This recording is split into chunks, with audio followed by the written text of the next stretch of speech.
Vincent Deluard, who's joining. He's a global macro strategist at INTL FC Stone. All right, Vincent, so we're going to take a breath here from the breathless topics. Tell me about this research you did. I found the report really interesting. You basically took the S&P 500, or I guess some universe of stocks, and tried to locate where the power points are geographically in the U.S. Yeah, absolutely. So what I did was you take the geographical coordinates of all the stocks listed in the US, and then you just averaged across, weighed by market cap. And that took me to a small little dirt road outside of a cornfield in the middle of Kansas. Which, go ahead. So, I mean, is that just like the middle point of the US, or is it asymmetric? Yeah, and that is exactly what I found stunning is, just looking at it, like, yeah, that does look at the middle of the U.S., right? So then I did a bit more research, and what I found was that the actual geographical center of the United States, if you just take, the average coordinate of the continental 48, is just 2 hours north of it. And I think it's a testimony about the uniquely beautiful economic geography of the United States. I cannot think of a country that is as well balanced as the US. You go to England, it's all in London. You go to Brazil, it's all Sao Paulo, Rio de Janeiro. But the US, I think, is its extraordinary strength that, it has a bit of everything everywhere. And if we think about the exceptional nature of American capitalism, I think in a way it is grounded in that extraordinary geography. Wow, very cool. I didn't expect to get so patriotic based on this hit, but I'm kind of feeling it now. Vincent, it's moved a little bit, like, 90 miles further west? So that's just like the FANG trade showing up on the map, right? Absolutely. So that was the next part, which I thought was fun, was to track it over time, right? So it's kind of almost, the magnetic poles, how they move every year, sometimes even invert. Same thing with this, based on movements of market cap and composition of the index, the center moves. So about 20 years ago, this was actually really further out, almost in Indiana, Illinois, and then it's been slowly drifting. And at this pace, it will be in Colorado by next year. And the cause of that, of course, is Microsoft and Amazon in Washington, and then all the big tech business in California that are consistently gaining a bigger portion of the equity market at the expense of the Northeast and the Midwest. Now, do we have any idea how much this range generally swings? I imagine the sample set was pretty tough to handle, but we see some of the fastest and slowest growing U.S. states by population. You've got stuff like Utah, North Dakota up here, but what's going on there? Does that mean business is going to move there, that we should look to see what they do to figure out what new markets are going to grow? Right, well, and that I think is an interesting insight, is it's not a perfect match with movements of population or GDP. I mean, if you look in general, the fastest growth in the U.S. economy has been in the shale patches, the Dakotas, Texas. We've seen huge influx of population away from the Midwest, generally towards the South, and the mountain states. So that's the real economy movement. Now, if you look at the stock market, it's just this steady shift westward. All right, so even though the movement, the population climb has been in some of these shale areas, clearly they're not pulling their weight per person. But overall, one of the stats I think is cool that you got from this as well is the trajectory of the market value per employee on a geographic basis. And the U.S. definitely pulls away on that front.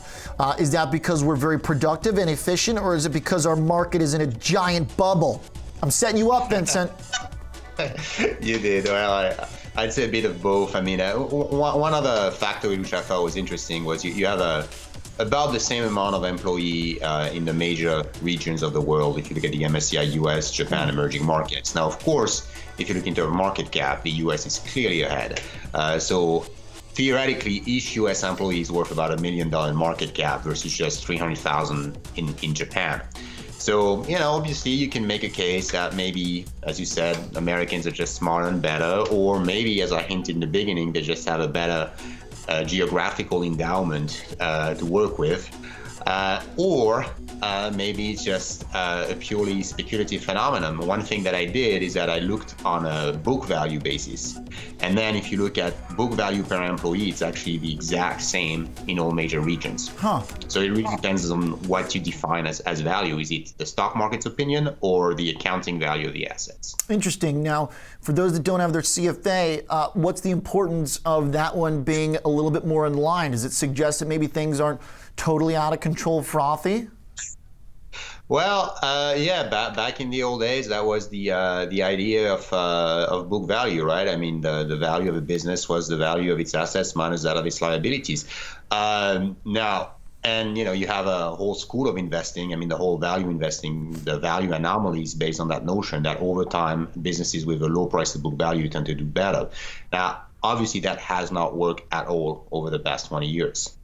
So either it's a huge ugly bubble or it is truly different this time. So the nature of sort of how these companies, take that the sort of accounting side and the principle of, basically efficiency is one explanation. The other one is that the market's gotten out of control. On the geographic element, there's one other point here that I think is pretty cool, Vincent, which is the change in the state's relative share of the U.S. stock market, and New York being the most negative in terms of its change over the last 2 decades. Do we expect that to come back? I mean, what kind of mean reversion do we expect, or do we have any evidence of how to think about that concept of what will then have to revert back to something more normal? Right. Well, in general, I mean, there's a huge industry effect that's captured by geography. So generally, finance has been declining, tech has been rising. So that gives you that explanation. Same effect in Texas. I mean, Texas, by any economic measure, has been the most successful state in the nation. I mean, biggest population growth, economic growth. But you look at the share of the S&P Energy Index in the overall index, it's at an all-time low. So yeah, I mean, over time, I would expect to see some mean reversion, and I would point to the fact that the last time we saw that was in 2000. And if anything, these ratios are even more skewed today towards tech, towards California, away from finance, energy, more kind of value-based industries and regions. What it sounds like to me, Vincent, to kind of put this together is a lot of this, I don't know, it kind of presents an interesting counter argument to those who the last month or so have been saying that energy is dead. Tesla's run symbolizes it, and that you should run as fast as you can from energy stocks. I don't know, it sounds like maybe it's time for them to get in a little bit more in line with their contribution to the economy. That would be the conclusion from this. I mean, I think once everything eventually plays out, people will eventually realize that we still need oil. If we have this coronavirus scare, maybe it was kind of the last humiliation and pain point for this kind of ongoing massacre of energy stocks. But looks like we're getting a bid at around 50 on WTI. We're certainly not seeing any investment anymore in shale fields. You're seeing declines in production. You're seeing increasing gas production, which is not a good sign because you want more oil rather than gas out of your well. So you have actually a pretty bullish case for oil. Maybe this is indeed a secular bottom. Interesting. All right. Really fascinating stuff. Really cool report. Definitely encourage folks to check it out. Vincent Deluard, interesting stuff as always. One of the best reads per usual. Writing is great. Lots of good humor in here as well. Go check it out. Vincent Deluard is a global macro strategist at INTL FC Stone.